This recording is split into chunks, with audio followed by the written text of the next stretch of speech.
Blood flow restriction training. People ask me about this all the time. Let's talk about it today on Fitness Fire.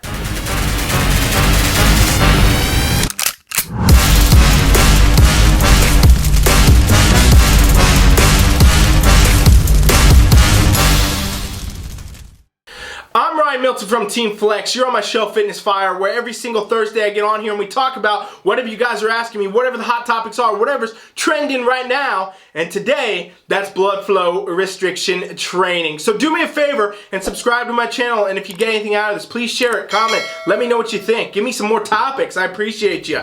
All right, let's dive in. So blood flow restriction training is something that's been around a little bit, and it constantly seems to every year creep up and get really popular for a little bit of time, and I get a lot of questions about it. So we're going to pop it on here today and just talk about it. Blood flow restriction training, if you don't know, is about basically, where you're going to restrict blood flow to a certain muscle in your body that you are training at the same time you're training it. You guys may have seen the occlusion bands where you're strapping them on. You see a lot of guys sometimes, it's not very common to see these in gyms, but you might see this on the internet, where they're putting it on their arm before they're doing biceps. You see some women doing this before they're training their legs, and literally I get questions all the time about it. What do I think? Is it beneficial? Should you be doing it? And here's the truth, okay? The research on blood flow restriction training does seem somewhat promising. Like, there is some evidence to suggest if you do this, it can be beneficial, because basically you're restricting blood flow to the muscle, you're training it, and then it's, getting into the zone where it really needs the blood back, and then you take the band off, all the blood rushes back in,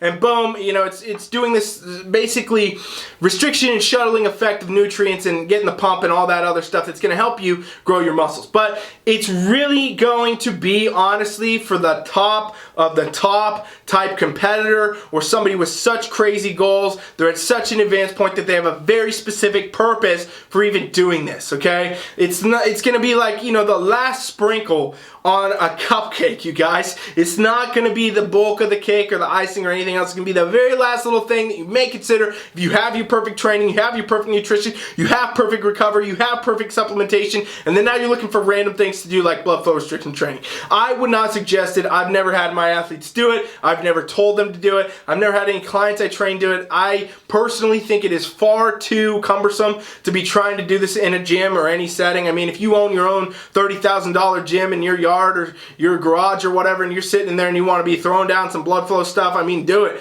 But like at the end of the day, if you're going down to Gold's Gym or something like that and you're trying to strap up between sets and do all these things, it's just too much. It's too cumbersome, definitely, for the average person to be trying to even mess with this, because the benefit is not going to be that significant, not going to be that big, that it's not going to be the make or break for you guys. Truth is, it's kind of a waste of time for most people. If you're that top level athlete and you're trying to get that extra edge, and maybe this will give it to you, and I can't tell you it would, then maybe it's worth trying. But otherwise, I would say for the majority of people, it's a waste of time, it's a waste of effort. You could be better focusing your time on training harder, eating right, doing different things that are going to support your journey, figuring out how to get more sleep. I mean, you could probably squeeze another 30 minutes of sleeping in, which would help you recover and help you grow better if you did trying to strap off these bands all the time in the gym. So in reality, that's what I think, and this has been my perspective for years, and I still think it is. But what do you think? Do you like blood flow restriction training? Have you tried it? Do you do it? Let me know in the comments below what you think,